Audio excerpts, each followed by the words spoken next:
입니다. 안녕하십니까. 자유민주당 대표 고혁주 변호사입니다. 이렇게 많은 언론사들이 이게 찾아주셔서 참여해주신 기자님들께 너무 감사하다는 말씀을 드립니다.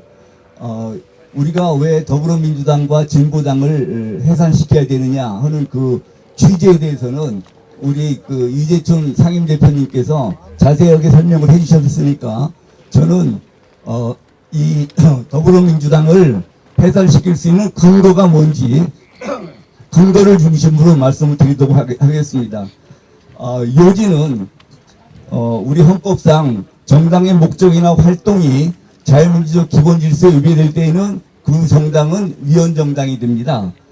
그런데 더불어민주당은 그 활동이 자유민주적 기본질서에 위배되기 때문에 위헌정당이 돼서 해산돼야 된다는 취지입니다. 조금 더 자세히 말씀을 드리겠습니다. 더불어민주당 활동 중에 자유민주적 기본질서에 위배되는 활동 사례를 15가지를 설명드리겠습니다. 더불어민주당은 2018년 초에 헌법 개정을 획책하였는데 그 내용 중에 가장 중요한 것은 현행 헌법상 전문과 제4조에서 명시하고 있는 자유민주적 기본질서라는 용어에서 자유 부분을 삭제하려고 시도한 것입니다.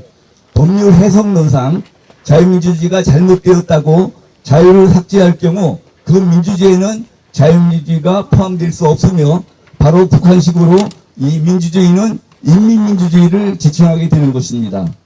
두 번째, 현행 자유민주주의 헌법이 개정되지도 않았는데 중고교생 역사교과서 집필 기준에서 자유민주주의 대신 자유를 삭제한 민주주의 용어를 사용을 하도록 했습니다.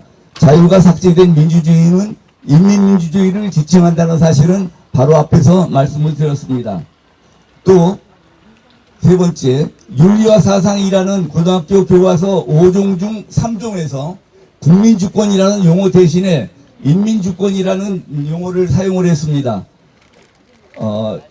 통합진보당 해산 결정문을 보면 민중주권을 주장하는 통진당의 진보적 민주주의란 북한식 사회주의 체계를 지향하는 이념이라 했고, 또 민중주권은 자유민주적 기본질서인 국민주권주의에 반하여 통진당이 위헌정당 판정을 받게 된 사실을 알 수 있는데, 더불어민주당은 통진당의 이 민중주권에서 한 걸음 더 나아가 아예 북한과 같은 인민민주주의 선전이론이 말하는 인민주권을 내세워서 자유민주적 기본질서인 국민주권주의에 위배한 것입니다. 다음에 네 번째, 2021년 1월 5일경 5.18 특별법을 개정하면서 제8조에 5.18 역사왜곡 처벌 규정을 신설해서 국민의 기본적 인권인 표현의 자유를 침해하였습니다. 5.18 민주화운동 등에 관한 특별법 제8조에 5.18 민주화운동 등에 대한 허위사실 유포 금지 조항을 두어 5.18 민주화운동에 대한 허위사실 유포한 자는 5년 이하의 징역 또는 5천만 원 이하의 벌금에 처한다고 규정하였는데, 5.18 민주화운동 진상규명위원회의 조사 결과 보고서 제출 기한이 2024년 6월 말까지여서 5.18의 진상이 밝혀지기도 전에 먼저 처벌 규정을 둠으로써 국민들이 중요한 기본권인 표현의 자유를 본질적으로 침해한 것이고 자유민주적 기본질서인 기본적 인권의 존중 규정에 위배된 것입니다. 다섯 번째, 2017년 10월 9일 당 대표이던 추미애가 토지 국유화를 주장하였는데 당내에서는 아무런 반대가 없었으므로 결국 더불어민주당은 자유민주적 기본질서에 해당하는 사유재산과 시장경제를 고유한으로 한 경제질서를 침해하였다고 평가됩니다.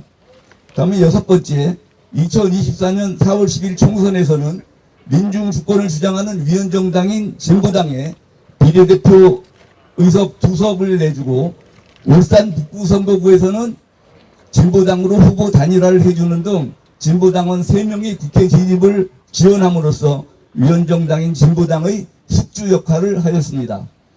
이는 자유민주적 기본질서인 국민주권주의에 위배한 활동으로 평가됩니다. 일곱 번째, 최근에는 이재명 대표의 사법 리스트를 방탄하기 위하여 권력분립제도를 부정하거나 사법권 독립을 침해하는 활동들을 자행하고 있습니다.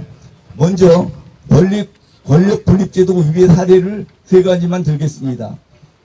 전현희 의원은 대통령의 제2여부권, 거부권 행사를 제한하는 내용인 공직자의 이해충돌방지법 일부 개정 법률안을 발의했고, 또 전략기획위원장인 민영배 의원은 정부가 행정부의 권한은 시행령 개정에 나설 경우 국회의 통제를 받도록 하는 국회법 개정안을 발의했고, 최민희 의원은 국회 추천 방송위원 후보를 대통령이 무조건 임명하도록 하는 법률 개정안을 발의하는 등 국가의 권력을 행정부, 입법부, 사법부 등과 같이 각각 독립된 조직으로 나누어 각 조직이 서로에 대해 견제하도록 하는, 즉 자유민주적 기본 질서인 권력 분립의 원칙에 위배한 것입니다.